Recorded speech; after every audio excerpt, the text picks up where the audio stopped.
Experience you will remember. Enjoy the luxurious ambience. Experience superior service. Indulge in endless pleasures. The pearl of the tourism offer in the pearl of the Adriatic. Beligum, Hotels and Villas.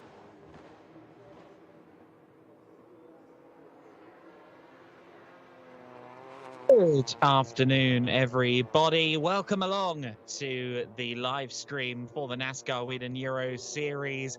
It's race day number 1 of the weekend here at Zolder.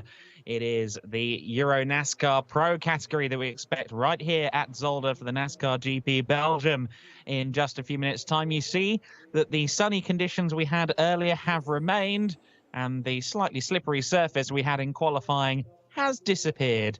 So it should be optimum conditions for everyone out there on the circuit as we gear up for the EuroNASCAR Pro Series race, and it's going to be a very compelling one. We've got an interesting grid following up from the qualifying session earlier. Vittorio Guarelli set a sensational pace in qualifying earlier today.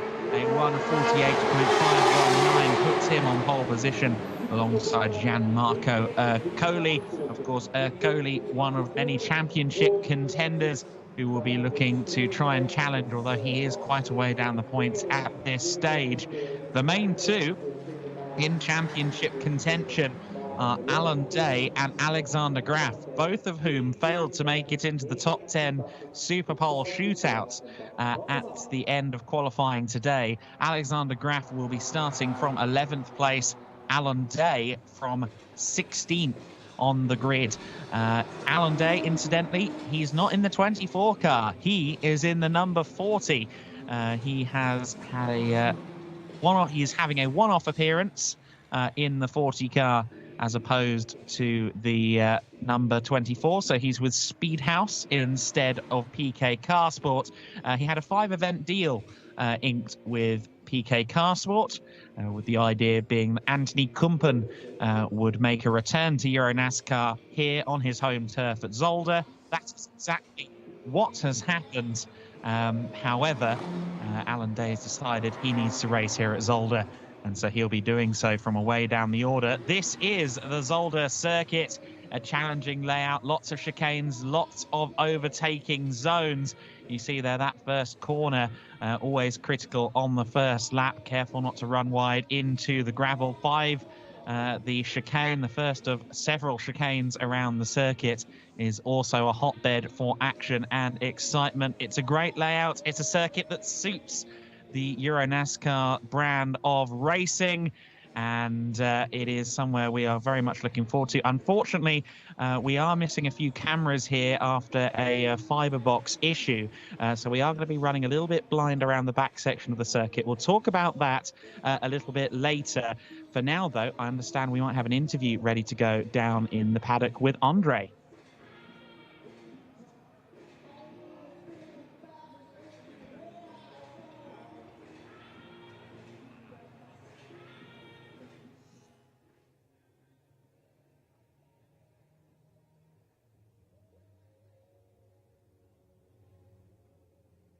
I wasn't sure if that was just me or whether it was for all of you too, but I understand the interview wasn't broadcasting out there, unfortunately, but hopefully we can hear some more from my colleague, Andre Viegold, as the afternoon goes on. So as I mentioned previously, just before we threw to that attempted interview, a fiber box has gone wrong at the circuit. That means that everything really from turn 5 through to turn 8 on the 11 corners that we showed you on that circuit. Unfortunately, a bit of a blind spot to us at the moment. Technical issues, sometimes unavoidable. Whether or not that has something to do with the heavy rain that made it a slippery qualifying session, I'm not sure, but hopefully that can be sorted in due course. You see here the format that we have for this weekend, and indeed every weekend of the season. We're into the meat of the day now, the first of 2 races we will have on this EuroNASCAR Saturday. The 75-kilometer, 18-lap EuroNASCAR Pro Race is coming up shortly. We'll have EuroNASCAR 2 this evening as well. They get a warm-up session tomorrow, and then we have 2 more races to contend with. All races now are worth a lot more given the points situation. We'll talk about the points format in a moment, because I understand we are now able to throw down to another interview. Thank you so much, Adam. And I think it was worth to wait, because now I have both Lady Trophy contenders here with me, Luli Del Castello and Alina Leubninger. First of all, Luli, it was damp on the track when you were racing in the qualifying. How was it to wrestle the cars when the track was not 100% dry? Yeah. I go out with slick tires, but I didn't be able to drive in these conditions. And unfortunately, I have my fast lap in the last lap. So I try, but also I can never find. All right, Alina, you are second in the Lady Trophy, and you are starting quite close together, 21st, 22nd. So what's your goal to beat her? Yeah, this is good for us, so we can fight. Yeah, I go out in the quali with rain tires, so it was not really good in the last laps, because the line was then dry, and it was better to slicks, but the time was not enough to change. But now, yeah, we will see, and I hope for a good fight. Yeah. Thank you so much, and have fun later in the EuroNASCAR 2 race. EuroNASCAR Pro coming up, but I think we have some drivers from EuroNASCAR 2 for interviews here in the podium area. It's excellent. Great to hear from some of the drivers of EuroNASCAR 2. As alluded to there, both Alina and Luli are fighting very hard for the Lady Trophy within EuroNASCAR 2. And you heard there, oh, well, I went for wet tyres. No, I went for slicks. It was a very mixed qualifying session for EuroNASCAR 2 earlier this morning. I believe pretty much everyone was on wets, however, in EuroNASCAR Pro this morning. and it was Vittorio Garelli that mastered those conditions. You see the cars are heading out onto the circuit at the moment. I think we've had a slight delay in the schedule this morning, hence the cars aren't already out on the circuit, but they are making their way now. Of course, a full program of racing here at Zolder. As always, if you come along to a NASCAR Whelen Euro Series event, you don't just have us, you have lots of exciting motor racing, international and national, across the day's program, as well as plenty of opportunities to fraternize and meet the drivers of EuroNASCAR. It's always a great experience to be on site for a EuroNASCAR race, but we're so excited to have you joining us for what is the conclusion of the regular season, not just for EuroNASCAR Pro, but also for EuroNASCAR 2. I think we've got a couple of more drivers from EuroNASCAR 2 with Andre now. Thank you so much. Yes, we had the lady trophy contenders with Luli Del Castello and Alina Leubnecker. Now we have two rookie trophy drivers in the EuroNASCAR 2, Patrick Schober and Paul Giffreau, Double V Racing Speedhouse. Let's start with Patrick. You have a very decent season, some very solid results, a great consistency. What's your goal here at Circuit Zolder? Well, yeah, obviously, like always, top 10 would be nice, starting from P14. It wasn't what we expected during the qualifying, but, well, let's see what happens in the race, yeah. You have to beat Paul Giffreau for the race for the third position in the rookie trophy. What's your plan to beat him? Well, yeah, obviously first I have to go through the guys between us, but yeah, let's see what will happen, and yeah. Paul, what is your plan to defend your position from him? Yeah, of course, I don't want to lose this third place on the rookie trophy, so yeah, as always, I'm here to learn a lot, to drive, to take experience, and yeah, for example, this morning it was just a huge luck for us. It was the first time that we had qualifying like that, so this is just a big experience, and yeah, I want to take that. So thank you so much for joining us, and have good luck in the next race. So there we go. That's some more of our EuroNASCAR 2 contenders. Great to hear from them. They'll be fighting hammer and tongs later on today. Worth noting as well, a little bit of history that will extend. Alan Day, of course, we initially expected him not to be here this weekend. Before the last minute deal with Speedhouse, he was going to be absent for this weekend. Wouldn't have been too damaging, since we do have two drop scores at the end of regular season, which is tomorrow, the end of regular season. However, with this, he will now continue his streak of consecutive starts in NASCAR Whelen Euro Series. I believe the number currently is 91 consecutive starts for Alan Day, and that is only going to go up now with two more starts with Speedhouse on a one-off basis this weekend. However, we continue to hear from some of the drivers in the paddock. Let's go back to Andre. I'm here with Vladimir Tsotis, but at the moment we have the American national anthem.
national anthems of the United States of America and Belgium. And I'm here now with Vladimir Zotzis.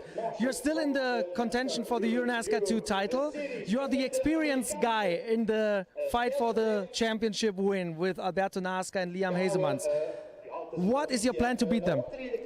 Just to do my job as I know until today, and I hope that everything will go as planned, because this morning qualifying was very complicated.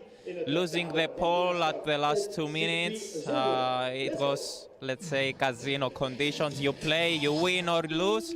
Unfortunately, we lose with the tire selection. So that's motorsport, and we keep fighting.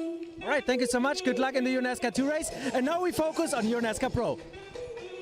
I am stealing that line from Vladimir Zotzis. Casino conditions is exactly what they faced in qualifying earlier today. And he has had some rotten luck this season. And let's see how he does later on. Focusing, though, as we alluded to, on the EuroNASCAR Pro category as the festivities continue down on the grid. It's certainly a compelling situation in the championship battle. No one has had a completely fortunate season to this point in the EuroNASCAR Pro category. Alan Day is our points leader, however, on 272 points. 272 points for Alan Day. Alexander Graf with 256 points. The Swede for Speedhouse. Of course, they are under the same umbrella for this weekend and this weekend only. Giorgio Maggi, the Swiss racer, is third in the points at the moment. You see him on the second row of the grid. He has 234 points. And this, starting from the second row, with most of the major championship contenders outside the top 10, could be ideal for him. Nicolo Rocca and Martin Dubek are both on 229 points apiece coming into this race. So still at least 5 contenders, I'd say more than 5 as well, because of course we do have the drop scores to consider after this weekend. The drop scores, the 2 worst results from the regular season, the 10 rounds of the regular season, the worst 2 will be dropped from their scores ahead of the double points season finale at Croatia. Grobnik will pay double points, and that is going to be a very exciting day of racing, or 2 days of racing in Croatia. So even if you do have a comfortable championship lead, that double points factor could play against you, and the overall championship standings coming out of Zolder may be a little skewed after the drop points are put into effect. It's certainly going to be compelling to see what effect it will have on proceedings. It's worth noting as well that points are paid as well for most positions gained here in EuroNASCAR Pro, and it's with that in mind that I understand Alan Day might not have been fully committed to his lap times in qualifying. I mentioned it earlier on, he's starting down in 16th place, and he's confident that he's got some good pace in that car, the number 40 Speedhouse machine, and he, I think, is looking to just inch his way up through the order. I'm noticing a gap on the third row of the grid, though, and that is very concerning, particularly for the home crowd, because I believe the 24 car is missing from the grid. That would be Anthony Kumpen in the 24 car. He does not appear to be on the grid alongside Liam Hazemans. We're going to have Hazemans versus Kumpen. Traditionally, Mike Hazemans and Anthony Kumpen shared Corvettes and such in the 2000s. It was going to be Liam Hazemans, younger brother to Mike, alongside Anthony Kumpen on the third row of the grid. However, that doesn't look like the case. I'm not seeing a 24 car unless I'm very, very much mistaken, and or they've got a very well camouflaged car, and there is the 24 car down in the pit lane. So that confirms the hunch, and that, to me, also confirms that the car will have to start from the pit lane and be released after everyone has started on the rolling start when we get this race underway. So Anthony Kumpen, I think, is going to have to start from the back, from the pit lane, and that is going to be very disappointing for everyone who was hoping to see the pacey Belgian on form in this race. He was on the third row of the grid. We're expecting him to fight for a podium, and unfortunately that doesn't appear to be the case. So then, as you can see, we've got one very quiet car, our safety car, leading off the field. The V8 Rumble, though, will begin momentarily here. We'll soon get these cars underway with a formation lap. They'll start in 2x2 formation, as you would expect for a rolling start.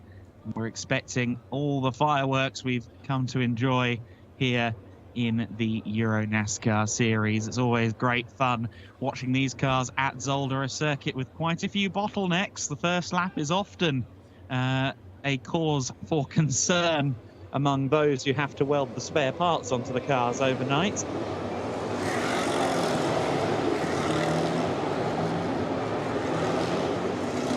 So then, the cars are rolling on this formation lap, and it is Vittorio Garelli that leads them away. Vittorio Garelli with a pole position. Could be a salvation weekend for him. It's been really a rough season for the Italian racer, former junior single-seater star. We saw the 16 car of Claudio Regimo Capelli. And here we are going to have a rundown of the grid. Vittorio Garelli on pole position, the first ever pole position for Not Only Motorsport. I know that Vittorio was delighted with that as well. We heard an interview from him this morning. He, though, will come under pressure from Gianmarco Ercoli, who has been up there at the fast end of the order all season long. Patrick Lemarie and Giorgio Maggi on row 2. Row 3 of the grid, Liam Hazemans. That junior racer has been getting quicker and quicker all year. Anthony Kumpen was meant to start in 6th place, but it doesn't look like he's able to take that starting position. Nicolo Rocca in P7 is joined by Martin Dubek, last year's EuroNASCAR 2 champion, fighting for both titles this year. Hefty work. Sebastian Blakemolen starting P9 and P10 for Frederic Gabillon. That's another driver I'd expect to make up a few places, as is this man, Alexander Graf. He wants to get some points over Alan Day in 12th place. Obviously not Alexander Graf. 13th place, Henri Tuamala. Great to see him having a good run earlier on today. Fabrizio Armetta in the 55 car. He starts in 14th place. 15th is young Leonardo Colavita. He had a great EuroNASCAR 2 quali. He'll start high up the order for that race later on. Alan Day in 16th place, although it will be 15th with the absence of Anthony Kumpen at the sharp end. Claudio Capelli there, we saw him alongside Massimilio Lanza. I'd say that both of those drivers you'd expect to work their way into the top 10. A return for the Japanese star Kenko Miura. And then rounding out the top 20 is the highly experienced home turf hero, Mark Goosens. Remo Lips in a return, a serial winner in ADAC GT Masters trophy class and so on, and a big historic racer as well. Yevgen Sokolovsky, another driver who plies his trade in German GTs. And we are now going to focus up on the final corners of the lap, because we are about to go racing. You see there, the Tesla sweeps away from the head of the pack. It's now V8 Thunder that steals the headlines as they head through turn 11. The chicane, the final chicane. Let's see who gets the start then between these two. It is Garelli on the inside of the front row as our pole sitter, but Gianmarco Ercoli with a nose ahead into the first corner and a lead into the first corner. Ercoli in the 54 car leads the way. Then it's Garelli, some elbows out further back in the order. Up to 3rd place there, I believe, was Patrick Lemarie. He managed to muscle out Giorgio Maggi there. Has everyone got through turn 1 cleanly? It appears they have, which is always a good sign. Now, as mentioned previously, we are missing a few cameras here, but we can see that the 24 car has finally gotten underway. That is good news for the home crowd. At least Anthony Kumpen is getting to start the race, even though he's not getting to start from the 5th position he earned earlier on. We now have to wait and do a bit of, I guess, radio-style transmissions here while we wait for the cars to reappear. Looks as though everyone is through Sector 1 cleanly, so that's good news. Wipe the sweat off your brow, everybody. Sector 2 awaits, and then they should rejoin us in our line of sight, and hopefully everyone is still there, but that's not a given down at those two chicanes in the back section of the lap, of course. Always lots of drama to be had there. Looks as though Nicolo Rocca may have lost some places, and Frederic Gavillon. You see them now back out. Seems as though everybody is cleanly through sector 2 as well, and our leader is still Vittorio Garelli. So it is Garelli in the lead, hearing that everyone is nicely through. And of course it is Ercole in the lead, not Garelli, my apologies. It is that pink car, the 54. Vittorio Garelli still there, close behind though. It is still Garelli in second place. This would be his best finish of the year so far, if he can hold on to this place, but he's got a long way to go, as does this man, Gianmarco Ercole. Now, Ercole has been stunning at times this year. He's been right on the pace with Alan Day. At times, he's looked like Alan Day's primary adversary, and we had an off there. Who was that further back? I think that might have been Alexander Graf, who had a bit of an off-track moment there coming out of turn 1, and that's huge if so. But to circle back around to Gianmarco Ercole, this year has been a challenge for him, for sure. He's had foul luck to go along with his incredible pace, and we'll see whether or not he can claim a win and maybe drag himself back up the points order. Certainly he could do with some good points here, and therefore he would also, of course, drop 2 of his worst scores. There's Anthony Kumban then on his return to motorsport, on his return to EuroNASCAR. A huge shame that he's having to start in this fashion so far back. Must say that is a very, very handsome looking machine, isn't it? Colavita, I understand, has had a problem. He has fallen down the order. Yes, Leonardo Colavita was at the back of the pack there by the looks of it, so he has had a problem. He was starting in the mid-pack just ahead of Alan Day. Alan Day, who incidentally has moved his way up as far as 12th place already. So Alan Day did make up some positions on lap 1. We'll see where he is across the line on lap number 2. For now, though, we watch as Ercole and Garelli come over the crest on the main straight. Still 1-2 at the sharp end of the order. Liam Hazeman's still there as well. So is Giorgio Maggi. Has Alan Day got himself into the top 10? No, he's in 11th place. He has got past Henri Tuamala on this lap. Alexander Graf is also up into the top 10 in 9th place. He will be keen to keep Alan Day behind him if possible. Just seeing there Alan Day in the 40 car, following Gavillon in 10th place. Gavillon, of course, in the number 3 car.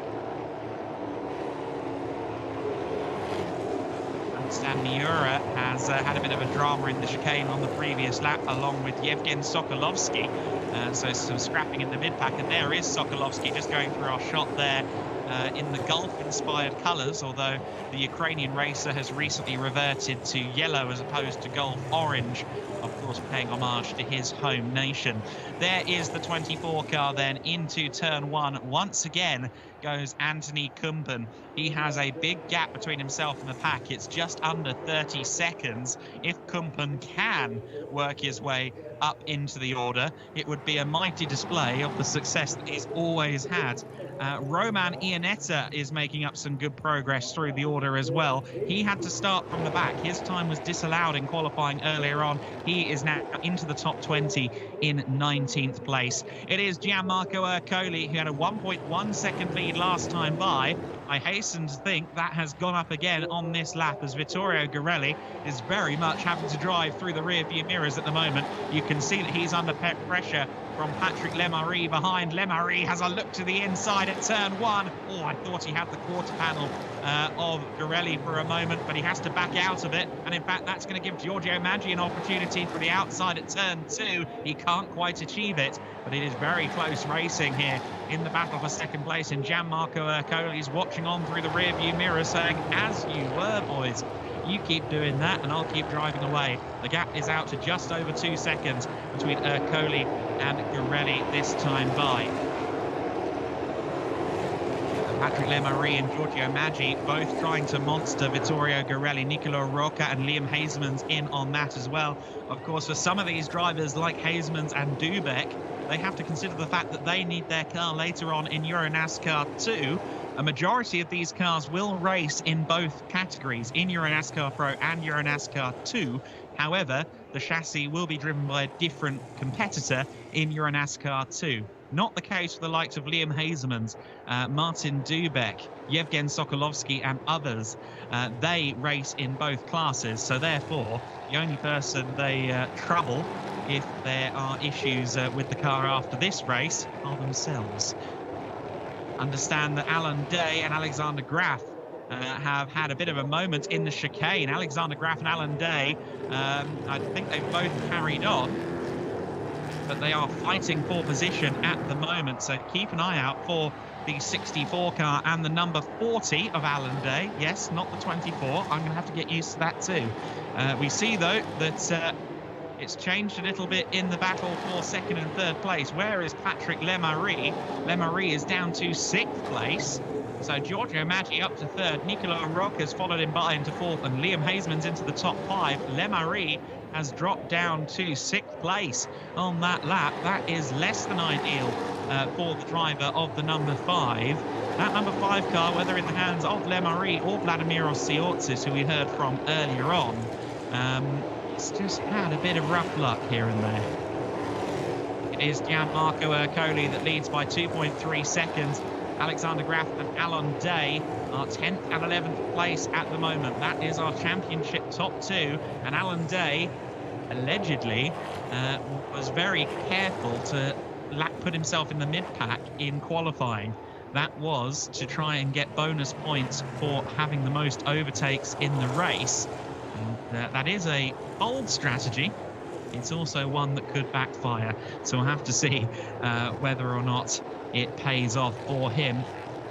You see the lead continuing to extend, although Vittorio Garelli, having slightly gapped Giorgio Maggi, may have an opportunity to fire back now at Gianmarco Ercoli. Just got a brief look at Frederic Gabillon there in 9th place. He's worth watching because he is directly behind Alan Day and Alexander Graf, or directly ahead of them, I should say. Let's keep an eye on the back of shot here. I want to see what's going on between Alan Day and Alexander Graf. The answer is they're right there behind Frederic Gabillon at the moment, and Gabillon looked like he was under pressure there from Alexander Graf as we moved away from that shot. So I get the impression that Frederic Gabillon is under a lot of pressure right now, and indeed he is. We see them turn into turn 2 now, and the Speedhouse cars, plural, as Alan Day is also racing for Speedhouse, all over the back of Frederic Gabillon right now, and that is making things compelling, to say the least of it there, as they go through turn 4, back out of our sight now towards the chicanes, which are oh so entertaining. Mark Goossens apparently jumped over the curbs in the chicane, had a moment, but avoided the tyre barriers that are in place at the chicane. That is the most important thing you can ever do down at Zolder. And thankfully, Mark Goossens, driver who's done a fair few laps around here, managed to avoid any issues. There is Anthony Kumpen. He is closing in on Federico Monti at the moment. So Anthony Kumpen just starting to close in on some of the drivers in the Challenger Trophy class for bronze and silver rated drivers within EuroNASCAR. So EuroNASCAR Pro does allow bronze and silvers into the category, but in the Challenger Trophy class, was Anthony Kumpen anything but a bronze or a silver? He's as gold as it gets, particularly here around Zolder. So no surprise that he is pushing on. Understand that we've had a change of position between Sokolovsky and Kenko Miura. So Miura has moved up into the top 20 on his return, the first ever Japanese pilot in EuroNASCAR competition, pressing on. Just taking a look there at the 40 car, that is Alan Day in the unfamiliar colours and the unfamiliar car from Speedhouse. He's in a Mustang, ladies and gentlemen. Very strange indeed. For those of us used to that 24 Chevy that he will be back in, incidentally, for Croatia next time out. We see there is that he's just fallen a little bit off the back of Alexander Graf. Alexander Graf, who of course took his and Speedhouse's first win at Brands Hatch in EuroNASCAR Pro on, I believe it was the Saturday at Brands. Part of the American Speed Fest event, one of many great events we have here during a EuroNASCAR season. We alluded to it earlier on, but if you are anywhere near any of our destinations, any of our host circuits throughout the year, you absolutely should come and see EuroNASCAR in person. You don't appreciate the rumble that goes through your rib cage because of these cars until you stood beside the track. Meanwhile, the cars just making their way through the corner there. I understand that on the previous lap, Nicola Rocca had a bit of an issue, and Anthony Kumpen is back into the pit lane. So Anthony Kumpen has had another problem. The car was late coming out onto the grid, and it seems that it was late out onto the grid with just cause. Anthony Kumpen back into the pit lane. His return to EuroNASCAR has not gone as planned thus far. Of course, he will have another opportunity tomorrow in round 10 of the season, the final event of the regular season in the EuroNASCAR Pro Series before we drop 2 scores and go double points racing in Croatia. Unfortunately for Anthony Kumpen, things aren't quite going as the script he wrote intended. I think he was looking for victory and glory on his return here on his home turf in Zolder. It hasn't quite worked out thus far. Glory potentially in the offing for Gianmarco Ercoli, though he continues to slightly build and maintain that gap over Vittorio Garelli. Gianmarco Ercoli 2.8 seconds clear of Garelli at the moment. Giorgio Maggi still there in 3rd position. And we're just getting word from Andre, who is down there doing a diligent job helping us with the camera issues that we have down at the far end of the circuit. He's at the first chicane, turn 5, and he's just told me that Alan Day has gotten himself ahead of Alexander Graf, so that is big news for him. Alan Day is through into 10th position. We've also got Paul van Poelaert moving up the order. Was that Leonardo Colavita into the pit lane? It looked like it might have been Colavita's car. Who was it?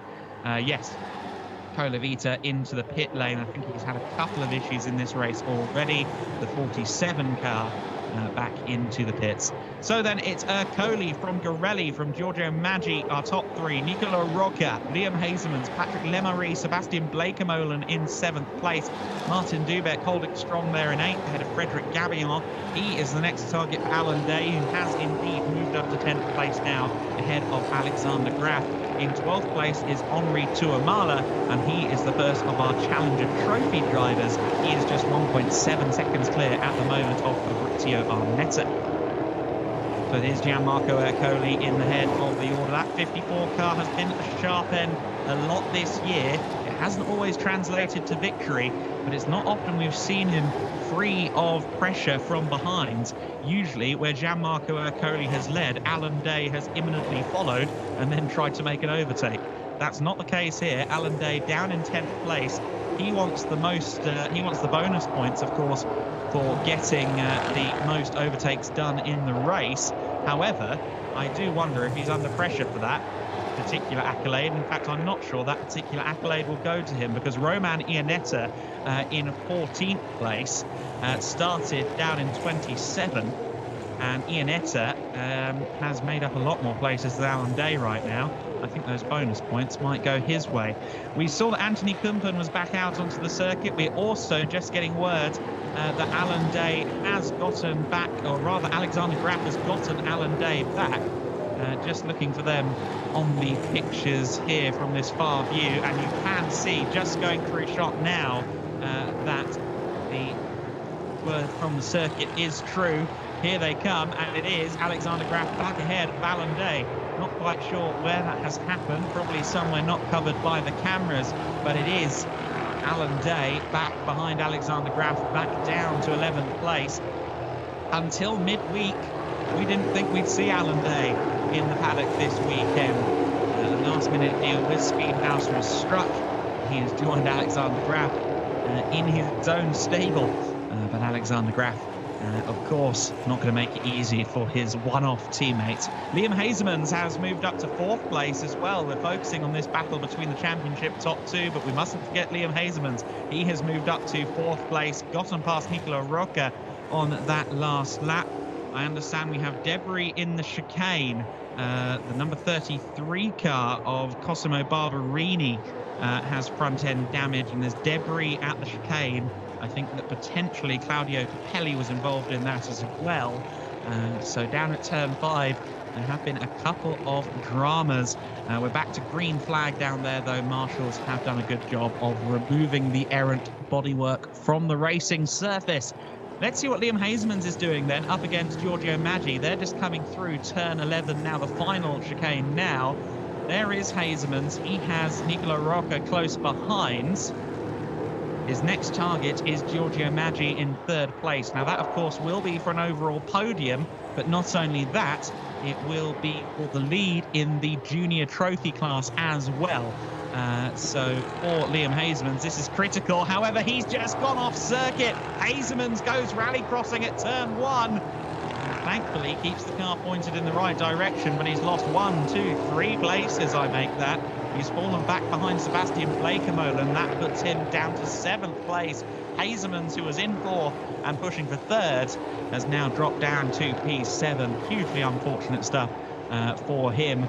Martin Dubek will now watch on and see if he can perhaps capitalise on that mistake from Hasemans from P8, although there is a bit of a gap between the two of them. I think that Alan Day has remained behind Alexander Graf on that lap. Yes, he has. In fact, the gap is about 1.5 seconds between 10th and 11th right now.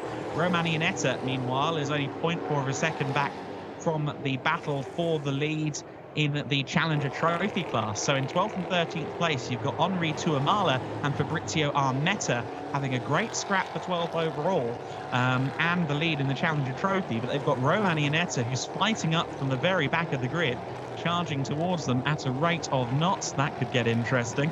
Liam Hasemans then, we just saw him at the back of shot in the previous view we had, and he is in 7th place. He is hassling the back of Sebastian Blekemolen. He will want to waste no time moving back through if he possibly can. Looks as if Nicola Rocca could be under pressure here. In fact, no, it's not Rocca under pressure, it's Patrick Lemarie. Sebastian Blekemolen under pressure. In fact, has Blekemolen lost out? Yes, he has. Liam Hasemans has been on it on this lap, and contact between the two there. Hasemans and Lemarie touch going down the main straight. Not sure whom the aggressor was there necessarily, but contact between the two of them. And it is now back up to 5th place, remarkably, Liam Hasemans. He was 7th after turn 1. He got Sebastian Blekemolen on the back end of the circuit, and then he got Patrick Lemarie in a drag race down to turn 1. Liam Hasemans is running nicely here. He is down to 5th place on the timing screen because he was 4th at the start of the lap, but he went from 7th to 5th from turn 2 to turn 11. We are approaching 2/3 distance in this 18-lap race, and Gianmarco Ercoli may soon have a little bit of work to do. Understand that there is some traffic that could be an issue for him in the imminent future. Kenko Miura has had some problems as well. He's down to 25th place now and quite a way off the pack. So I think the Japanese racer on his return to EuroNASCAR has come unstuck, perhaps in back. If you are wondering why we're getting some limited views of the circuit, it's worth reminding you, unfortunately, we have had some tech issues here this morning at the circuit. We have lost cameras from turn 5 through to turn 8 or 9. Effectively, we've lost a view of the 2 chicanes in the middle sector of the lap, as well as the crest of the hill before the Villeneuve chicane and so on. Obviously, those are important parts of the circuit. Technical crews are working hard at the moment to rectify that ahead of our EuroNASCAR 2 broadcast later on this afternoon.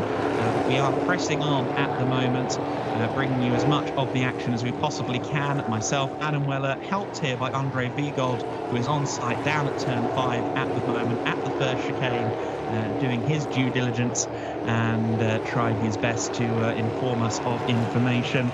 Worth noting, incidentally, that he has spotted the 33 car of Cosimo Barberini slow with front-end damage on the circuit. So hopefully he stays well out of the way of those battling. Speaking of those battling, look at this scrap. Yevgen Sobolovsky Yevgen Sokolovsky under pressure from Yoni Harchvi.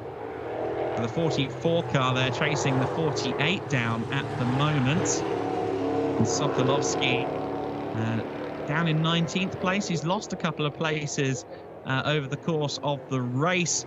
The top 20 finish will be welcome, as will a finish within the top 6 of the Challenger Trophy class. However, he would like to make up a few places. He's got Riccardo Romagnoli, 5th in Challenger Trophy, about 3.5 seconds up the road from him. And I'm not sure that gap is closed downable in the next few moments. You just see there the scrap for 4th place, led by Nicolo Rocca, as they come across the line once again. And we saw the short work that Liam Hazeman's made of Lemarie and Blake Molan. I don't think he's going to get as much luck when it comes to Nicolo Rocca, a staunch defender if ever there were one. Looking forward to seeing what happens if Liam Hazeman's can draw up to the back of the yellow machine from Cal Racing. It is a Cal Racing car at the sharp end of the order as well, that 54 of Gianmarco Ercoli. We just saw Giorgio Maggi through shot as well there in 3rd place. A great performance for him in the Toyota Camry, that 18 car, entered by Race Art Technology. And we mentioned Roman Iannetta. He has moved up another place now. He is up to 13th place. And we've also seen that Henri Tuamala has dropped 2 places. So Fabrizio Armetta has now taken the lead in Challenger Trophy. So Armetta is up to 12th place overall. He now leads Challenger, and Roman Iannetta has made up another position. As far as I'm aware, that would give him the most overtakes in the race and would give him the bonus points that Alan Day was hoping to claim for himself. So really is a good performance here from Iannetta. Alan Day has stalled out really in 11th place. He's been losing time to Alexander Graf, who sits there rounding out the top 10 at this stage of the race. Ercoli is across the line. Vittorio Garelli in 2nd place, 4.5 seconds back, and here comes the scrap for 3rd. It is still the 56 car of Nicolo Rocca in 4th place, I should say. Of course, the battle for 4th place, it's Curly from Garelli from Giorgio Maggi, our top 3. Then it's Nicolo Rocca in 4th, and that man Liam Hazeman's making life very difficult for him in 5th place at the moment. Just getting some words on why Tuamala has lost 2 places. He cut the chicane at turn 5, and he lost 2 spots, including the one we mentioned to Roman Iannetta. Vittorio Garelli also cut the chicane a couple of laps ago to avoid some lapped traffic. That traffic can be a factor here around this just on 2.5 mile, 4-ish kilometre circuit that is the Zolder facility. Yevgen Sokolovsky has made up a place on that last lap. Who is that he's got past? Is that Romagnoli? Because if so, that's huge for him. Yes, he has. Great driving then from Yevgen Sokolovsky. I'd speculated. That's a 65 car, isn't it? It's a 65 car laps down. No, that is Romagnoli. So 65 of Riccardo Romagnoli has fallen down behind Yevgen Sokolovsky. That's for 18th overall. That also puts Yevgen Sokolovsky back into the top 5 in Challenger Trophy. So critical points for him in the Challenger Trophy class. Your leading cars are on screen once again. More importantly, we are looking at this battle for 4th, though, as Liam Hazeman's continues to stalk Nicolo Rocca. I don't think Liam Hazeman's is going to settle for P5. He's tasted victory in EuroNASCAR 2 on several occasions. He's shown the kind of pace he can provide. And this young star, this young Dutch racer, who, of course, has such a great lineage behind him. Father Twan Hazemans, I have no doubt, is here in the paddock helping out as always. He has the wisdom of Mike and Loris to fall back on as well. And side by side there between Blake Molan and I believe that was Lemarie, unless I'm very much mistaken. In fact, that might have been Dubek on the attack for 7th place. I think it could have been. Yes, I think Dubek may be challenging. No, I think Lemarie and Blake Molan. I think first thought, best thought there. Lemery and Beligum were side by side into turn 4. We'll see if we can get any word on what happened down at turn 5, turn 6 from our eyes on the chicane. Andre Vigold, I can see that he's writing to me at the moment, so I'm sure he's got an update incoming. Gianmarco Ercoli, though, continues to lead the way. Martin Dubek, though, it wasn't him challenging, so I think it was Lemery defending from Sebastian Beligum that I saw.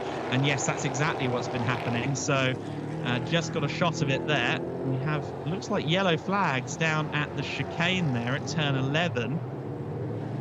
Yellow flags are flying, but for whom and why? I think Thomas Dombrowski has had an issue. He is not crossed the line yet. In fact, he's just crossed the line, but he set a very slow lap of 2:11, whereas race pace is in the low 140s. I think he might have had an off there at turn 11. Meanwhile, Liam Hazemans is pressuring Nicola Rocca on lap 16 of the race, and he wants to be ahead by lap 17 in this battle for 4th place. Liam Hazemans, I think, has lost the opportunity now to challenge for the junior class win.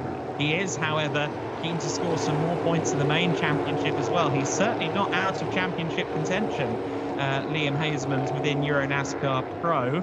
He's not in the top 5, but he is there or thereabouts in the points. I think if he gets a particularly good weekend here, he could still mathematically be in contention by the time we get to Croatia, when double points are on the line.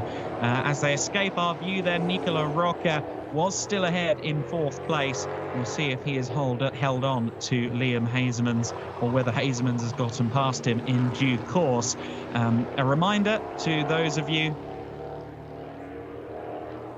that, I'm just having a moment there, was the 65 car. I'll interrupt myself. The 65 car of Armetta, or rather not Armetta, Romagnoli, having a bit of an off-track excursion, and now that pack that was battling for 4th place is very close together and in amongst the traffic. So we've been speaking about this scrap all race long, and here they come. Look at this sheer number of cars that are trying to find space there. Was that Garelli potentially slowing down? I think Garelli may have found himself falling down the order. Am I mistaken? No, Garelli is there in 2nd place, so ignore me on that one. Lots of similar cars from a distant camera shot there. My apologies. The order has remained the same for 4th and 5th. Sebastian Beligum has gotten into 6th place. Dubek has followed him into 7th. Patrick Lemery it was who was dropping down the order, so he is in 8th place. I understand this is the final lap of the race now, so ignore the ticker on the top of your screen. It's lap 18 of the race. This is the final lap, and it is Gianmarco Ercoli at the head of the order. Garelli and Maggi, I would say, are both pretty secure in 2nd and 3rd, as is Gianmarco Ercoli in the lead. But the big question mark here is who's going to be in 4th place. Will it be Nicola Rocca? Will it be Liam Hazemans? Let's wait and see. Sebastian Beligum could also challenge in that battle as well. He's already moved up past Patrick Lemery. Can he do any more in the next few moments? I'm watching the drivers' 2nd sector splits roll in at the moment to see if the order is the same. Looks as though it is, although Patrick Lemery, I think, may have fallen behind Alexander Graf. I think Lemery has problems. No problems, though, for Gianmarco Ercoli. The checkered flag waves for the pink Cal Racing car, and Ercoli it is that has claimed a position there. Nice stuff from Ercoli. Garelli has taken 2nd place. He'll be delighted with that, I think. Giorgio Maggi in 3rd, and just holding on to 4th is Nicola Rocca. Liam Hazemans takes 5th. Sebastian Beligum in 6th. A drag race to the line for 7th place, and it falls in favour of Martin Dubek, who was coming under immense pressure there from Alexander Graf. Alexander Graf moves his way up to 10th place. Patrick Lemery, as suspected, had some issues and fell down the order as far as 9th place. I understand he was trying to make an overtake there. Dubek overtook Lemery, and that lost Lemery some momentum. So that was down at turn 5 at the chicane. There was a bit of a moment between the two of them.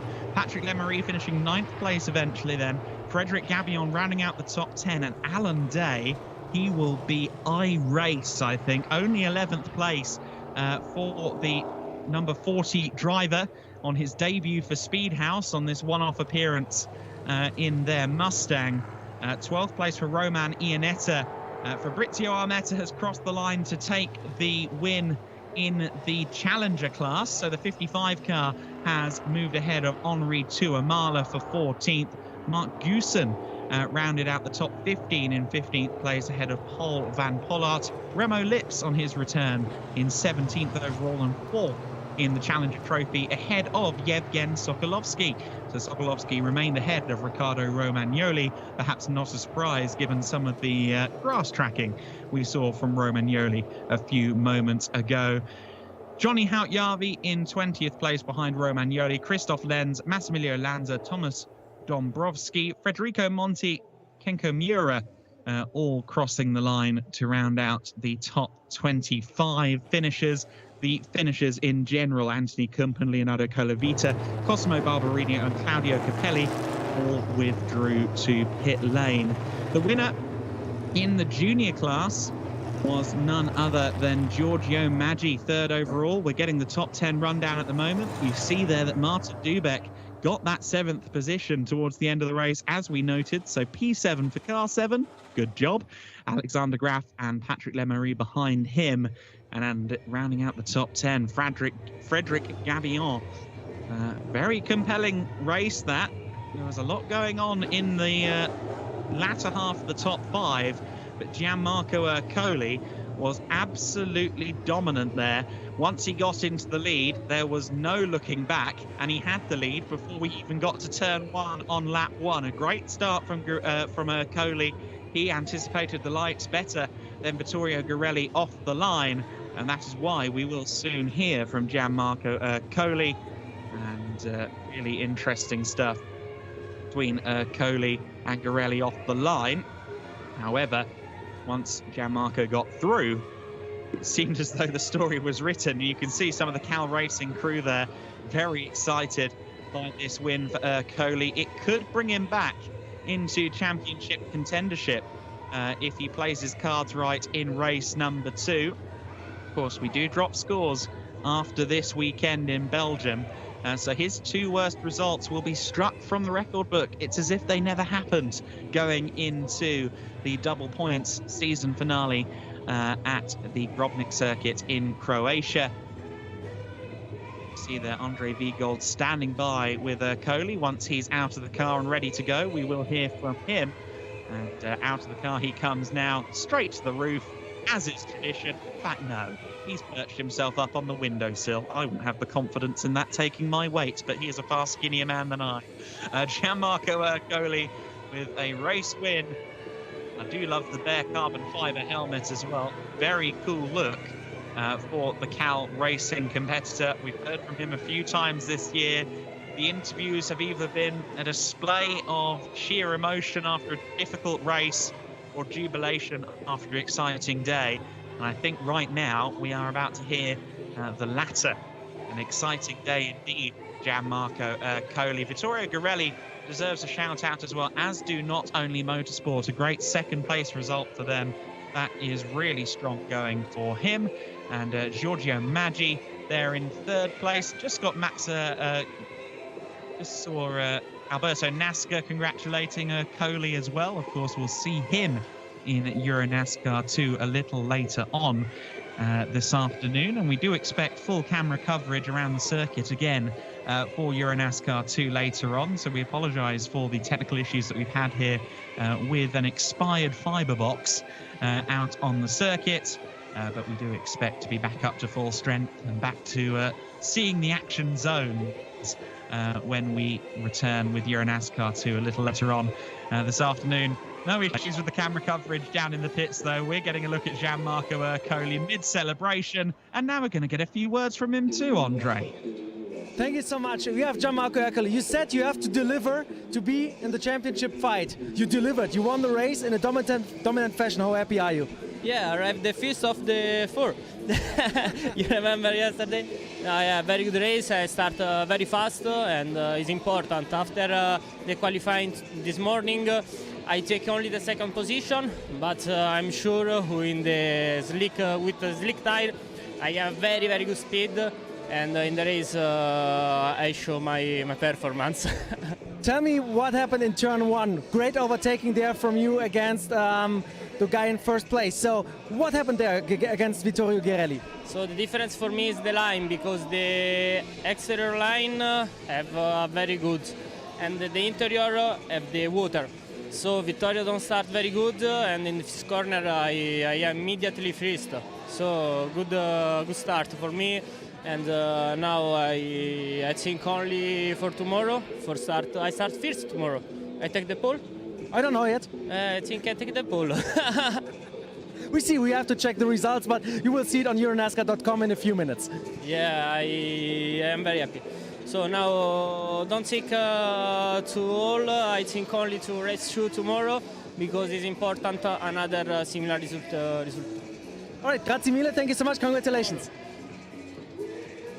There you go. Good insight there from Gianmarco Ercole. You may have spotted that on the main straight, that there was still a bit of moisture down on the left-hand side of the main straight, and I hadn't considered that. But Vittorio Ghirelli, of course, would have had to run across that as the race got started. So Gianmarco Ercole had better grip for his rear Hoosier tyres, and that allowed him to get a good launch off the line as the racing began in earnest. Great to hear then from him once again. Of course, we have podium celebrations incoming, not just for our overall top 3 headed by Gianmarco Ercole, but also for the juniors and the Challenger Trophy classes.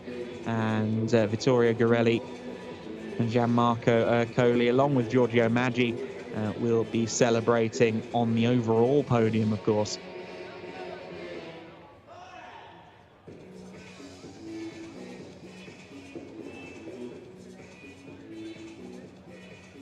So we are going to now hear from, I believe, Vittorio Ghirelli down there with Andre Viegold. Thank you so much. I'm here with Vittorio Ghirelli. Second place. I know you wanted to have the win, but do you think it's a good finish for you, bouncing back after the issues you had this year? Yeah, for sure. It's for now a good day. Pole position on P2. We were missing basically some low revs, some power. I think we were a few 20 horsepower short, but anyway, very good race. I mean, the pace was okay, but yeah, obviously it's a long weekend, so there's tomorrow also. We see the conditions, and yeah, let's keep on the move, you know, let's keep on going. Gianmarco told me that you had a little bit of damp track at the start, that you have a little of disadvantage there, because we know the part is still in the shadow a little bit. So was the track a little bit damp when you were on the start? Well, actually not so much. It was dry. It's just that when I went on power, it just gave like 10 meters, so yeah, a bit of power issues. But anyway, we maximized what we could do. We couldn't do more than this, so I'm happy. We did an awesome job with the team, so let's carry on like this. All right, grazie mille, thank you so much, congratulations. Cheers, guys, thank you. Great to hear from Vittorio Ghirelli. I'd say cautiously optimistic after that race. Wasn't the result he maybe thought he'd get from pole position, but it was a good one nonetheless. And we will no doubt try and hear from Giorgio Maggi in due course as well. But you heard it from Andre down there earlier on. Gianmarco Ercole really needed to deliver this afternoon, and deliver is exactly what he has done. Great racing from the 54 driver today. Took advantage of a good start. It's only continued from there.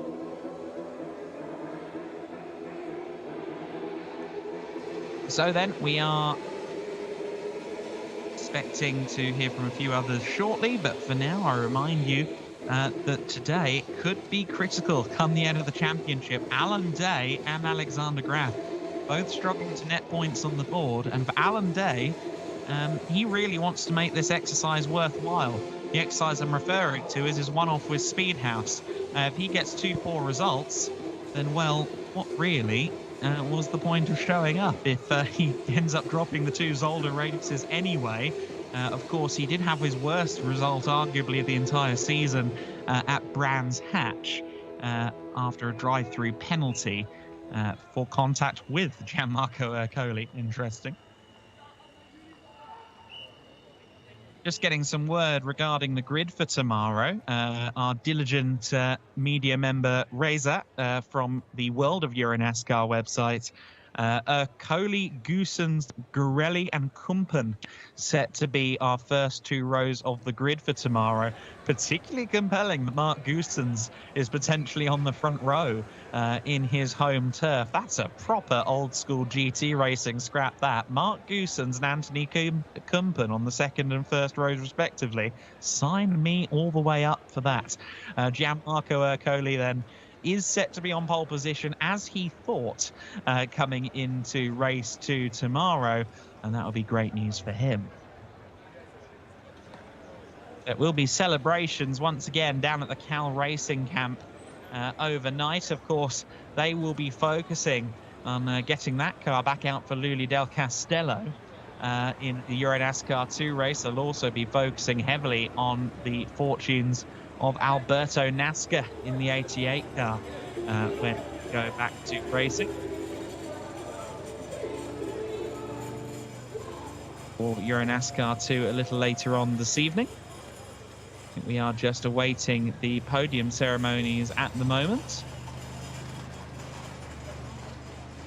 We like to show you what goes on the podium. The drivers like to let their hair down after a hard day's racing.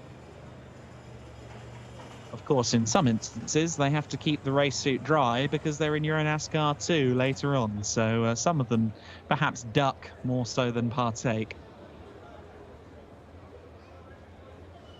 Incidentally, do make sure you tune in to that EuroNASCAR 2 race. It will begin at 16:45 local time. We'll be on the air in just about 2 hours' time, actually. So EuroNASCAR 2 race will be exciting.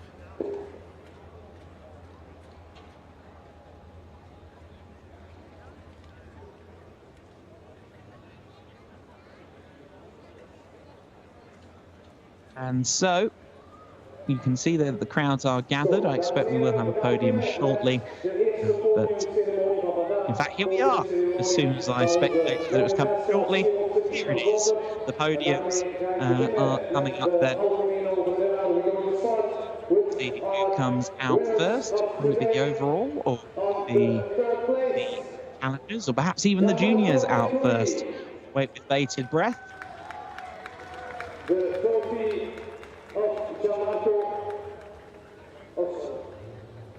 See there some of our great partners here in the EuroNASCAR series. The event wouldn't be possible without the backing of those sponsors that you see on the backdrop.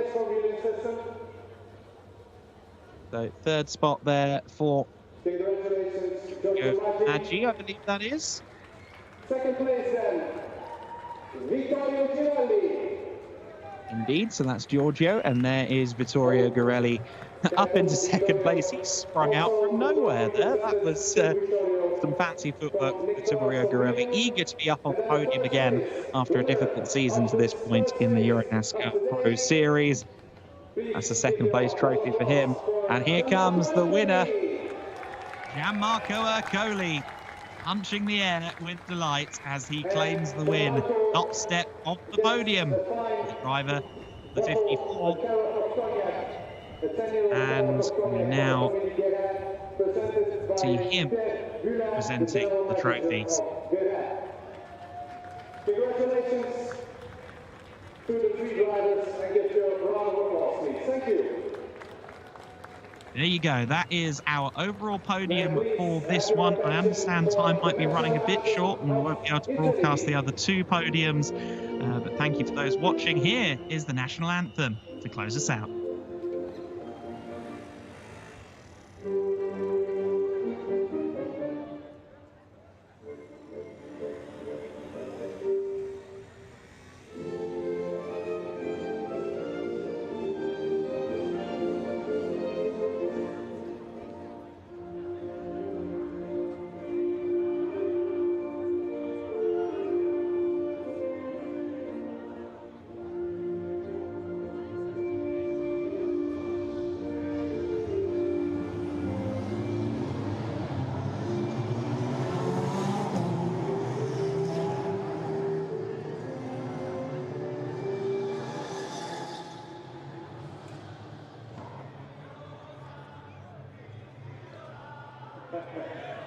Squadra Italia.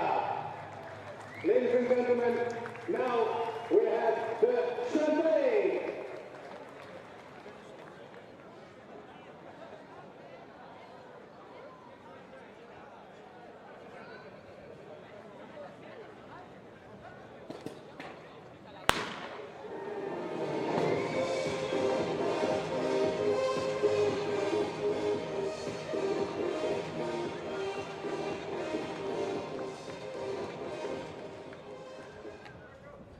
Zo, dames en heren, dit zijn onze 3 eerste winnaars.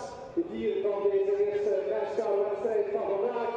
En ik ga ze nog even aan jullie afroepen. Op de derde plaats, Giorgio Maggi, tweede plaats, Vittorio Cinelli en onze winnaar, Gianmarco Ercoli.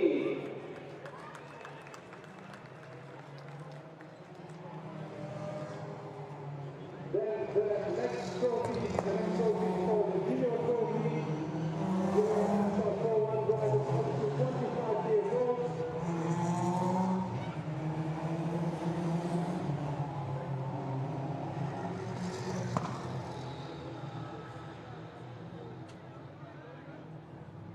We gaan verder met de junior trophy, dames en heren. Rijders tot 25 jaar oud. Even kijken waar de piloten zich bevinden. En dan kunnen we doorgaan met deze ceremonie en ons natuurlijk onze volgende wedstrijden.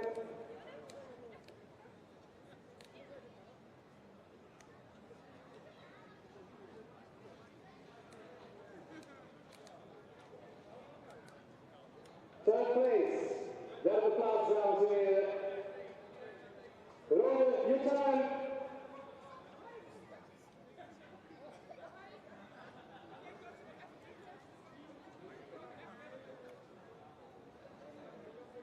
Second place, Liam Hazelmans. And the winner again, strong race for Giorgio Maggi.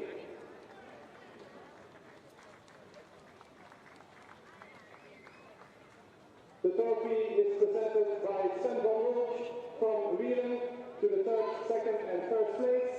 Congratulations, gentlemen, proficiat heren.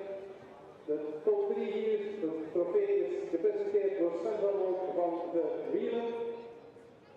And the winner gets a nice cocktail kit of Pinot Guérin to celebrate with friends, presented by Pierre Burin, the general manager of Guérin.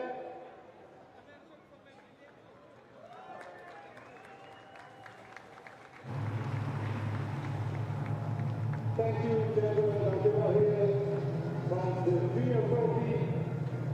Then the next one, the challenger trophy for the EuroNASCAR Pro Amateur drivers in the professional division. Third place, Paul van Pollard.